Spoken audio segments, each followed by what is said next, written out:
నమస్కారం అండి. ఈరోజు శని భగవాన్తో కష్టపడబోతున్న రాసుల గురించి చెప్తున్నానండి. చాలా రోజుల నుంచి కష్టంగా ఉంది. ఏ ఏ రాసులు మనను శని కష్టపెడుతున్నాడు అనే అంశం గురించి చెప్తున్నాను. వాటికి నివారణ కూడా చెప్తాను. మనకు కుంభరాశి, తర్వాత మీనరాశి, మేషం, సింహం, ఈ 4 రాశులకు శని భగవానుడు కష్టపెట్టబోతున్నాడు. ఈ కుంభరాశి వారికి జన్మశని నడుస్తుంది. మీనరాశి వారికి ఆ రాశిలోనే శని భగవానుడు ఉన్నాడు. తర్వాత మేషరాశి వారికి కూడా శని నడుస్తూ ఉంది.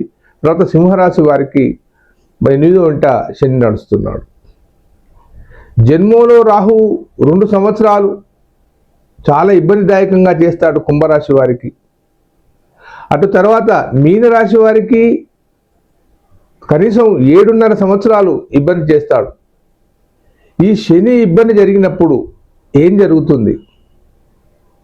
శని ఇబ్బంది జరిగినప్పుడు ఏ పనులు చక్కగా జరగవు, ఉద్యోగాలు రావు, ప్రమోషన్ గురించి మీరు ఎంత ప్రయత్నం చేసి వచ్చినట్టే అనిపిస్తుంది, అని రాదు.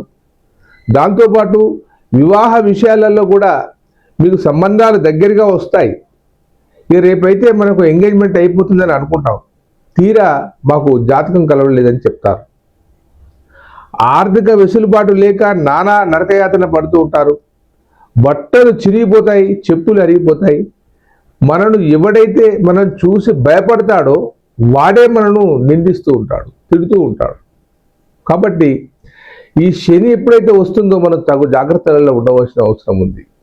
ఇప్పుడు కాదు చెప్పింది, పెద్దలు ఎప్పుడో చెప్పారు. శని కనుక ఉండేది ఉంటే నువ్వు ఓపికగా చాలా నిదానంగా ఉండాలి. చాలామంది ఈ శని యొక్క తీవ్రతను తగ్గించుకోవడానికి శనికి తైలాభిషేకాలు, రుద్రాభిషేకాలు, మహాన్యాస రుద్రాభిషేకాలు అన్నీ చేస్తూ ఉంటారు. సరే, దైవం కార్యక్రమం చేస్తేనే మనకు శని యొక్క బలం తగ్గుతూ ఉంటుంది. కానీ నేను ఒకటి చెప్తున్నాను, ప్రధానంగా ఈ శని ఎప్పుడైతే వచ్చిందో మీరు ఓపికగా ఉండాలి. మాటను ఆచితూచి మాట్లాడుతూ ఉండాలి.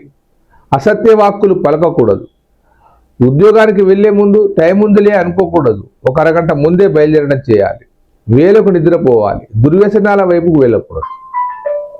ఇలాంటి వాటిని మనం కనుక చేస్తే, ఎవరైనా అన్నార్థులకు కానీ ఆకలితో ఉన్నవారు కానీ దానాలు చేయండి. దానివల్ల మీకు బాగా లాభం ఉంటుంది. ఇంకా ఈ శని గురించి నివారణ విషయాలు తెలుసుకోవాలని మీకు అనిపిస్తే ఒక్కసారి నాకు ఫోన్ చేయండి. దీనికి ఒక యంత్రం ఉంటుంది. ఆ యంత్రాన్ని మీకు పంపిస్తాను. దాన్ని జపం చేసి ఇస్తాను. మీరు బాగుపడతారు.